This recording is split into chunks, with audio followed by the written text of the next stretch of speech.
Sir এখন এখানে ভিড় কেমন হচ্ছে? এখন তো শীতকাল মানে একটা পিকনিকের আমেজ থাকে, প্রত্যেকে বাড়ির লোকের সাথে আসে, আর স্কুলের থেকেও তো আসছে। কেমন হচ্ছে যদি একটু বলেন। ভালোই ভিড় হচ্ছে, এখন কোনো অসুবিধা নেই। আচ্ছা, এমনি আপনার টাইমিং তো সেমই আছে? হ্যাঁ, একই সেম টাইম। আচ্ছা আচ্ছা। আর স্কুলের যারা বাচ্চারা আসছে বা স্কুল থেকে যারা আসছে তাদের কোনো ফেসিলিটি পাচ্ছে? হ্যাঁ, 50 টাকা করে। 50 টাকা করে, বাহ। আর ওই পোলারিস্টেই চলছে আপাতত এখন? Polaris চলছে, পোলারি, মোটামুটি মার্চ মাস থেকে করে চেঞ্জ হয়ে যাবে। আচ্ছা, মানে মার্চ। দুটো দেখাবো, আচ্ছা একটা প্ল্যানেট, একটা গ্লোবাল। আচ্ছা আচ্ছা, এটা মার্চ মাস থেকে চেঞ্জ হবে তাই তো? হ্যাঁ, ঠিক আছে স্যার। আগের দিন আমারটা নিয়ে যান, এগুলোটা অফ থাক। না না, অফ কেন থাকবে? সবই সবই সবই অন থাকবে, সবই অন থাকবে।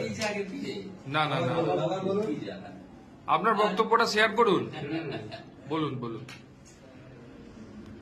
আপনি একটু ছোটতে বলে দিন না, বেশি এনলার্জ করার দরকার নেই।